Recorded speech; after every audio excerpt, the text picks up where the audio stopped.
Chapter 20. After assisting Doc in setting up his ICOM IC-756 base station and the communications center at the police station, the men from the White Mountain Irregulars spent a day with Doc and his local hams. They visited a number of residences, setting up radios, both ham and CB, and going over the basics of the net.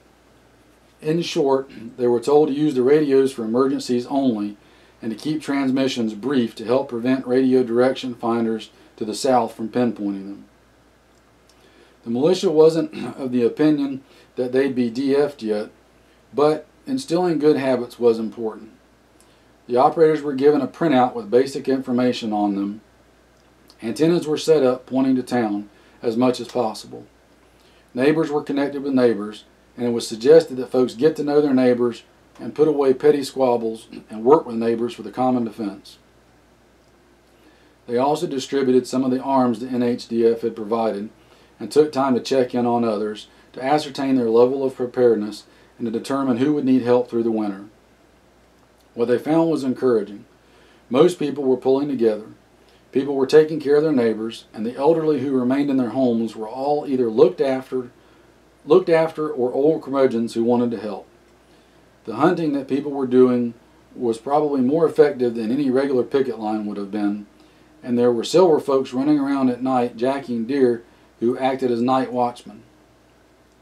Overall, they found the town to be in good shape, and the only real concern was keeping the batteries charged. Will came up with one way to do that. I saw an article once that showed how to make a lawnmower a battery charger, he said, during the meeting the day after the day's mission was done. Basically, they hooked up a car alternator to the lawnmower and ran the lawnmower to charge it up. Steve spoke up. That might not be a bad idea. Most people don't have the gas to use their cars too much. Maybe we could fab one up and see how it works. Do you know how efficient it was? Nope, I just remember it was pretty neat looking and I filed it away in my head for later. Steve nodded, already planning on how he was going to do this. Jim nodded. Okay, Steve and Will, you are the generator detail. I want to know the output and fuel efficiency. See if it's worth the time. If it's worth it, we can get plans out to folks. Probably not perfect, but better than nothing. They went about their normal routine. Snow was falling, and they assisted in opening up the local snowmobile trails, cutting back growth and repairing bridges. Soon the snow would stick and accumulate, and the trails went from Massachusetts to Canada. They would be a snowy superhighway before too long. Time was spent by various team members in gathering wood, patrolling the roads and forests, and training with the local forces. Although they didn't shoot much live ammunition, they did ensure that everyone had good basic zeros on their weapons. Steve, Scott, and Will set about training those the issued donated Lee Enfields on the finer points of stripper grip reloading and bolt manipulation. The NHDF had included plans for scope mounts, and a number were made up for the Enfields using L-shaped angle iron as the mount. Then they assisted those equipped with scope rifles in obtaining a combat zero. The basic idea was to give the men a zero that would ensure a body hit with a center mass aiming point. That depended on the chambering of the rifle to a large extent. Essentially, it gave them a point-blank zero to 300 to 400 yards. For anything longer, they were told to aim for the top of the head, which gave most another 200 yards of range. It was the down-and-dirty sniper method. The few with ranging scopes, laser rangefinders, or long-range shooting experience were noted mentally, as they tried not to have too much written material with names for security purposes. They did not know if any of the locals bore any sympathies to the socialists who had stolen America, and did not want to risk directed attacks or reprisals against loyal citizens. Little more than a week before the NHDF meeting, Jim received a sealed envelope from his NHDF liaison officers. It was delivered by motorcycle courier in the early afternoon, and the courier indicated that she was to wait for his reply. Jim read the letter and made a call on the radio asking for the group to meet at his house post-haste. Most of the members arrived within an hour, and an ad hoc meeting was held.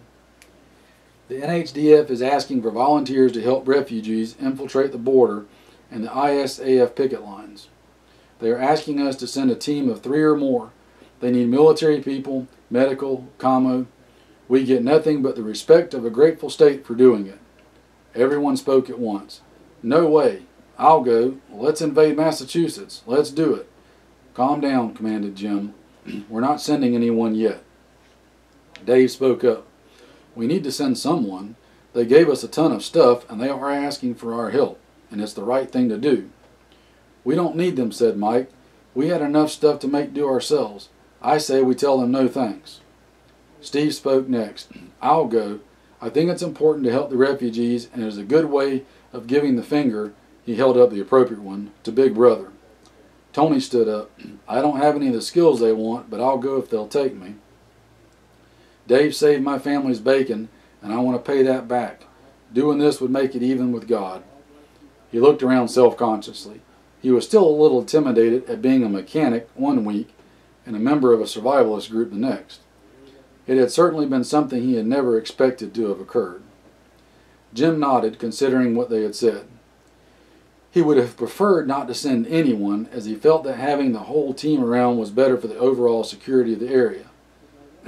He also realized that dealing with the state could be quid pro quo, and they may withhold weapons and support from areas that didn't display enough support for the home team.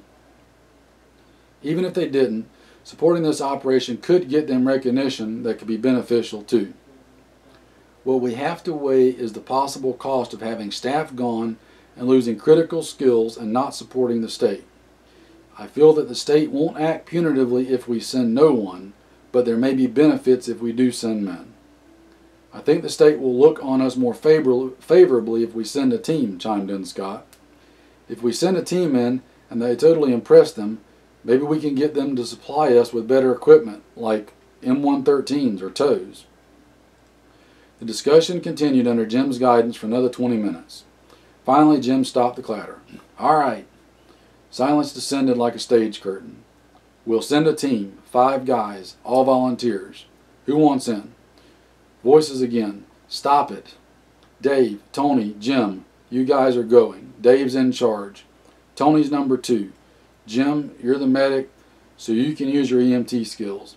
We need 2 more, so I'll ask around town to see. We could use another military guy, though. Will raised his hand to get Jim's attention. I'll go. Jim looked at him.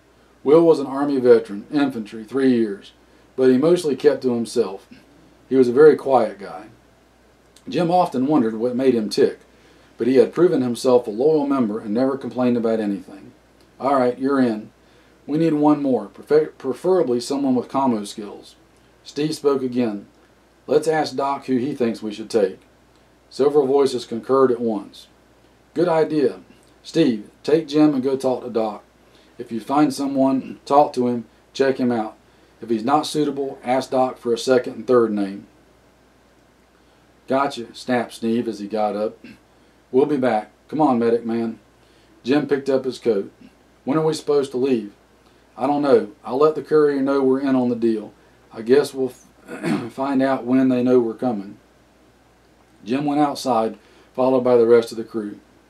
The courier was in the house, drinking some warm cocoa prepared by Jim's wife.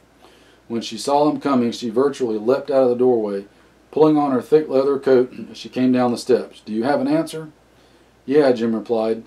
Tell them we're in for a 5-man team. 2 military, 1 medic, 1 former refugee, and a commo man. Great, said the courier, reaching into her small backpack. This is for you. It's a packing list, op ward, and other instructions. Do you want to send a message back to command? Jim raised an eyebrow as he took the proffered envelope. Just give him a big sloppy kiss from me. The girl grinned. No way. I'll tell him you send big hugs, though.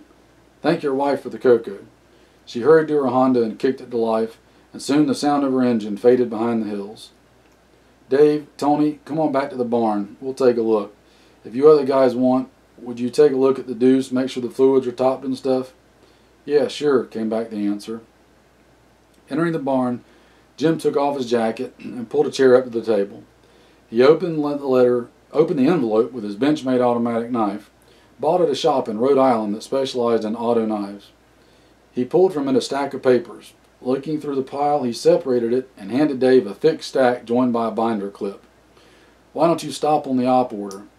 I've got some real important Army guy papers here, said Jim with a self-deprecating grin. Dave looked at the op order. Standard Army format. Situation, mission, execution, command, signal, service, and support. The situation section covered nothing new. ISAF forces supported by local police forces, helicopters, observation aircraft, and some federal troops equipped with trucks, APCs, and direct fire weapons were patrolling the border, stopping escapees and interring them at several known and unknown locations. ISAF and federal forces were launching raids into New Hampshire using vehicles, aircraft, and foot infiltration, and attacking infrastructure targets, electrical pylons, National Guard armies, airports, etc., to deny their use in New Hampshire. Partially to cripple the local economy, partially to make things miserable for the average citizen, to make them unhappy with the state government, and to undermine its credibility.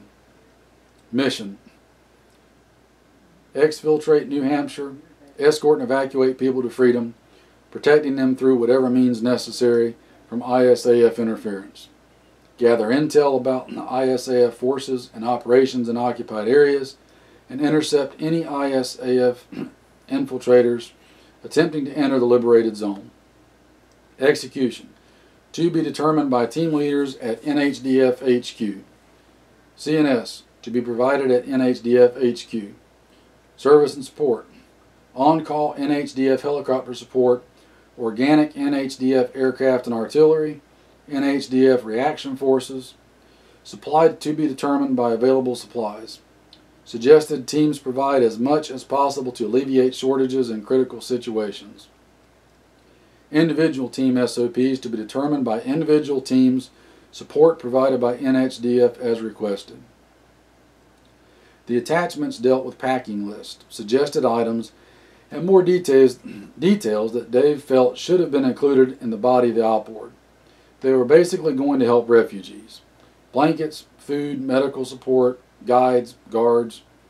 They would have extra equipment, air or ground convoy supplied when they reached their AO, and it was suggested that each team be able to E&E back to New Hampshire on their own if needed. The ISAF forces had trail watchers, motorized reaction teams, and aircraft. There would be recovery teams near the border that could come pick them up when the refugees were close to the state line. More details to be provided at the NHDF HQ. Jim handed Dave a typed note that mentioned the Ice Spring Militia was being asked to provide a team too. Dave made a note to contact them and determine what they were doing. Perhaps they could travel to NHDF HQ together. Dave read more of the material and handed Jim the op order for him to go over. A message from their liaison asking them to bring a good long-range battery-operated radio with the team, suggesting that they bring short-range radios for Team Commo. It was also suggested that they bring any night vision equipment they had. Jim and Dave discussed the mission and drew up a packing list based on what info they had. Basic load: load-bearing equipment, minimum, 2 1-quart canteens, 1 with steel cup and covers, 3 ammo pouches, 3 30-round mags, 1 ammo pouch, accessories, compass, lighter, knife, steel, jackknife, whatever else militiaman wants, knife, pistol, optional, first aid compresses ×2, left side of belt buckle, FRS radio and earbud, snap link. Pack: sleeping bag 0 degree or lower, sleeping pad, poncho, bivy sack if available, 2-quart canteen or water bladder. Right hand outside pocket, cleaning kit, first aid kit, 100 feet 550 paracord, dry socks and powder in plastic bag. Left side, poncho, MRE stripped, 1 bandolier 5.56 millimeter, heat tablets, disposable lighter. Middle pocket, if pack has, wet weather top, Gore-Tex, etc. Main pack, team equipment, spare t-shirt, spare socks, snivel shirt, gloves, wool hat, 9 stripped MREs, other foods. Team equipment, batteries, 1 e-tool, 1 hatchet, 1 folding saw, commo equipment, water filter, toilet paper, medical supplies, 5 Claymore mines, demo kit, binos, zip ties, duct tape, sewing kit. Suggested each man carry gaiters, sunglasses, earplugs, parka, extra gloves, lip balm, space blanket, E&E kit, and use wick-dry sock liners and t-shirts. Weapons: AR-15 or derivative, minimum 10 magazines, 200 extra rounds. Pistols: personal preference, not felt, all personnel need one. Sten Mark IIs, 4 mags of subsonic ammo. Grenade launcher, 20 rounds, high explosive. 2 fragmentation grenades, 1 smoke grenade per man, 2 signal flares. Uniform is ODBDUs. Soft cap, either patrol cap or boonie. Boots suggested insulated Danners or Matterhorns. Team leader, Dave. Assistant team leader, Tony. Medic, Jim. Scout, Will. Commo, to be determined. They sat back. "That'll do for now," said Jim. "We'll add or remove stuff as needed. We need to see what kind of radio gear you'll be humping." "Sounds good. I'll read up our warning order and get ready to brief the men when they get back," replied Dave. "It's going to be a long night." Steve and Jim came back in